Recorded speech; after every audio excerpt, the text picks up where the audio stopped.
In Gold Rush Season 15, Parker and his team have found something very scary. They were unable to say anything. Check out what went down.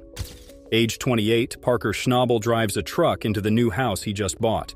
He bought Dominion Creek with all the money he had, so he is now broke. As time goes on, he loses more and more money. To make up for it, he sets high goals for his team.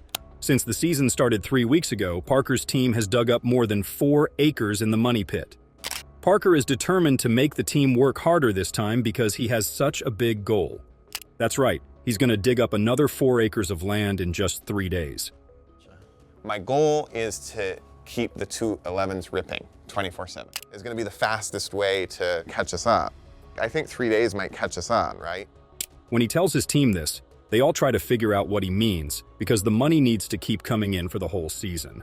Parker wants to find at least 6,000 ounces of gold by the end of the season.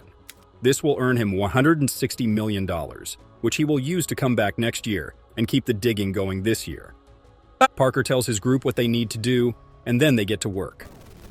Damian Brown, a veteran miner, quickly tells the rest of the crew where they need to start digging and how to be most productive. Before the snow melts, the team needs to mine fast. If they wait, it will take longer for them to move from one area to another. After the oil is extracted, Jacob moves the extra rock to one side while Caden uses a 750 excavator to put the waste into the trucks. The team is working non-stop to finish on time. Jake thinks the truck is stuck somewhere on the way back. The truck finally goes through, which is good, but he hears a strange sound that makes him think something is wrong. When this happens, the truck driver needs to look into the noise to avoid more problems. Jake gets out of the truck and sees that the skid plate is hanging off of it. He calls Mitch right away to tell him what happened. Mitch calls Bill, the handyman, because the team needs to fix this right away. These two people work hard and quickly fix the skid plates by straightening them with the digger. The team will get back to work after that. At the same time, Rick Ness is having a hard time in the Duncan Creek area.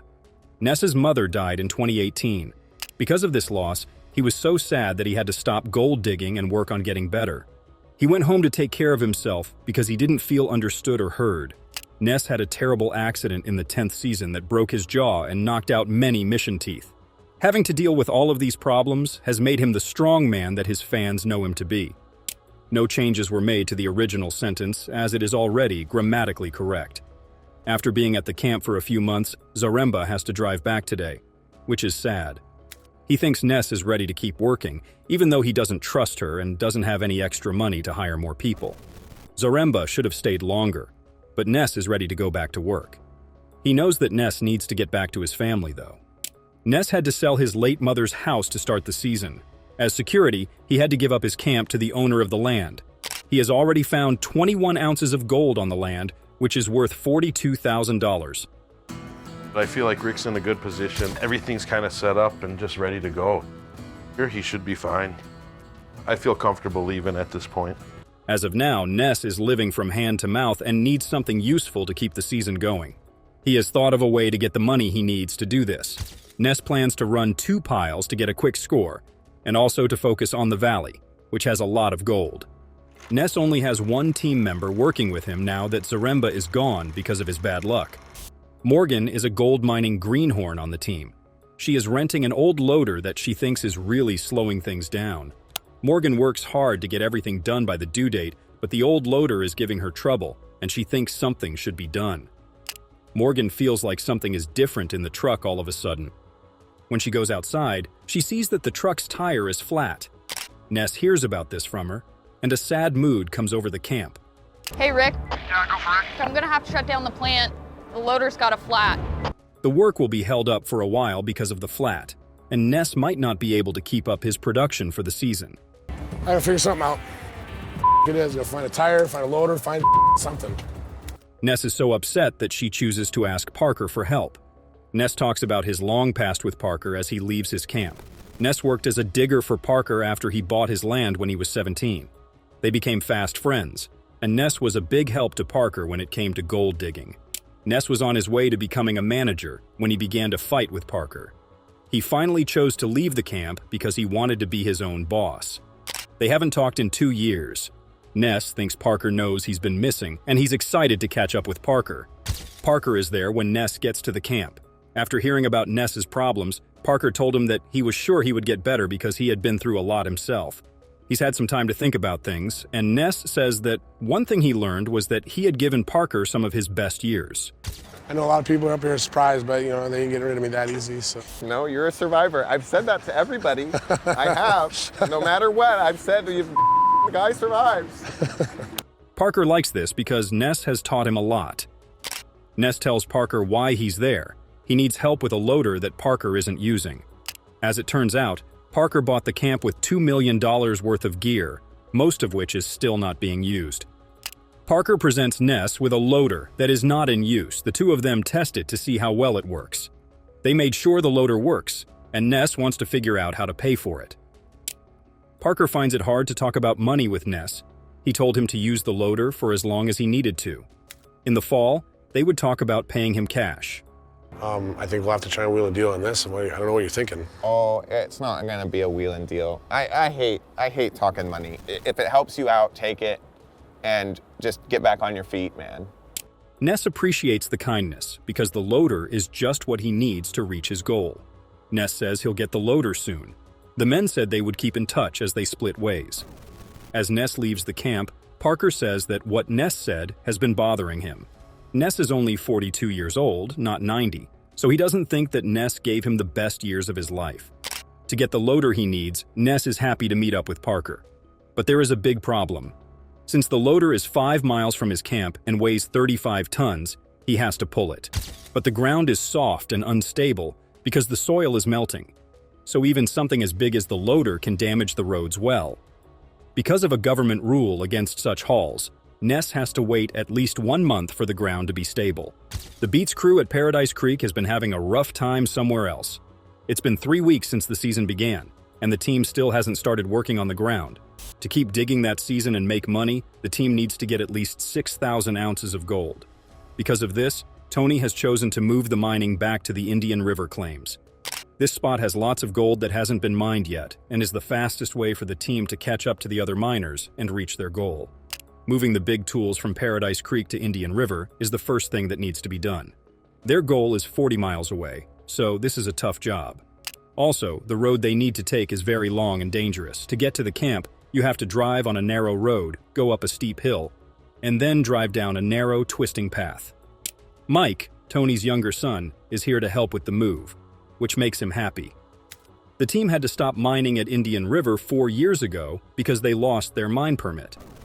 Now, getting permission is very important to their survival, so they are determined to do their best and start right away. The group puts everything they need into the trucks and sets out on their trip. Tony is excited about his new journey, and he likes eating the lunch that he has been bringing in the same lunchbox for more than 30 years. The group gets to the place where Mike's accident happened a year ago. He slows down his truck and tells Tony that he might not be able to finish the rising stretch because he dropped a gear. Tony tries to give Mike some advice, but Mike doesn't like being pushed around, so the two of them get into a fight. Mike's truck finally has to be dragged up the hill by another truck because Mike's is slipping. The team finally gets to the Indian River claims after a while. The team is back in Indian River after 4 years away and ready to get to work right away. Well, I think it's pretty cool that we have this up here. Yes. At least we got tires, we got crap up here, which is good. So why don't we drop that off there, and then one of these days we can maybe start sluicing. As soon as possible, Ness needs to find a way to start digging because he can't wait a month. It's been 2 days now, and Ness is losing more than $8,000 a day on gold production. This is why he has asked Derek, an expert in transport, to help him. Derek is going to move the loader with his custom-built multi-million-dollar truck. The loader's weight will be spread out over its 100-foot length, which will make it less of a burden on the road. Parker's camp is where Ness meets Derek. The two of them take the truck. Derek moves it back to Duncan Creek without any problems, and Morgan can't wait to see what she has to deal with. She can tell right away that the loader is different, and she knows that this will help them get to their goal faster. In the best way she knows how, she is going to help the camp because Ness asked Parker for help. Ness didn't have to wait for 3 weeks, but he's not sure how much can be done with just 2 people. The team is working hard to make their boss happy back at Duncan Creek. The sun is out. Parker keeps losing money, even though they do everything they can, and this is making him unhappy. Chris, a gold recovery expert, comes up with a way to hopefully make Parker feel better. As he looked into things, he found that the fine tailings had some gold in them. One of the further candidates. Without respect to the origin of the treasure, the story of how it ended up on the island and how it was hidden there is shrouded in mystery. Since the island's history of treasure hunting has been mostly preserved through rumor and speculation, it has been challenging to tell the difference between fact and fiction over the centuries that have gone. Further, it's likely that in an effort to confuse others, treasure hunters have disseminated incorrect information. Historical dinnerware, an odd piece of parchment paper, and drill bits with gold flecks on them were just a few of the items that prior treasure hunters had uncovered in the pit's depths. Most recently, these finds were made by the Leginas, who were also treasure hunters. Along with these items, they have found piles of coconut fiber, pieces of wood, and stones that may have been used in the attempt to booby-trap the hole. Stones and wood chips are a few of these items. Similar to the last example, there is evidence that implies earlier treasure seekers made an effort to hinder the flow of water in their pursuit for the hidden treasures. The most intriguing artifacts found in the crypt include several coins, some of which are from the 16th century, several gold links, and a stone with indecipherable inscriptions that has confounded treasure hunters and scholars for more than 2 centuries. There's a chance the crypt holds all of these relics. Many people who search for wealth believe they have found the Money Pit's Big Vault, which is a large vault that is more than 100 feet deep.